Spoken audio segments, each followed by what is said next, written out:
Hey everybody, Cosmo Investor Network here at our Falls Church Edition project with a quick flippy tip on an issue that came up today in here in our soon-to-be garage slab on our addition, which you can see the top of the foundation wall here is where we will be adding on to the back of this house. Where I'm standing right now is where the garage will go. So the concrete slab will go on top of this gravel here, but came out today and saw the height here. Again, this is going to be the first floor connected to the first floor in the house where the guys are in the process of taking down that wall. That's a little tall, a little bit taller than what you see in your average garage, and it didn't look quite right. So we go to the plan.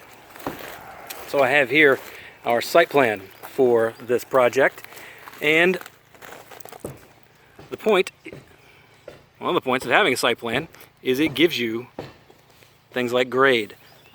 So, right there, you can see where that says 62-7, that's 62.7 feet. We are at elevation 300, so it's actually 362 here. Gives us our finished floor, basement floor, ground floor elevations for the house, and this is an existing house, so some of this stuff can't be changed. Things like the first floor are going to stay exactly where they're supposed to be.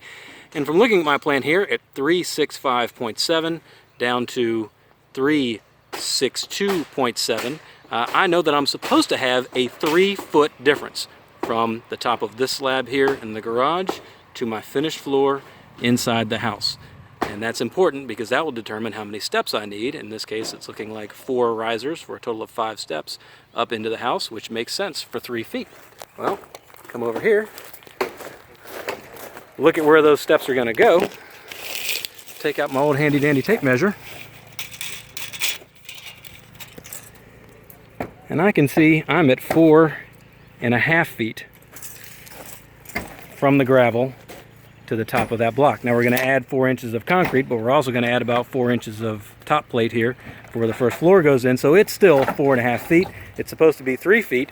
That means we're 1.5 feet too low. That shows up in a few places. By the time we get that garage slab poured in here, connected to the driveway that's going to be built and added out to the street, it actually shows up a little bit low there. It should be a high point here in the garage and then draining down to the street according to that site plan. That would not be the case if we just poured the slab here. We'd have a low spot there in the bottom. That's no good. It would impact the grade here where the driveway ends and our side of our yard starts over to our neighbor's yard here. So that wouldn't be right. But most importantly, we'd end up needing 6 or 7 steps over here going from the garage into the first floor. And that would come way too far out over here where my good-looking partner's standing. Steps way out into the garage, not where we want them. Going too high, the whole thing would just be wrong.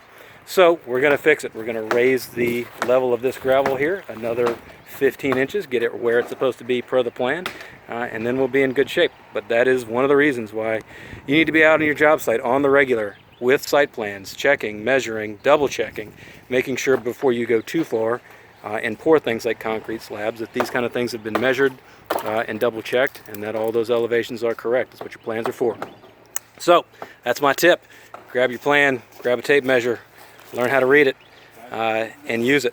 That's your tip for the day. If you need anything else, check us out at CosmoInvestorNetwork.com, and we will see you next time.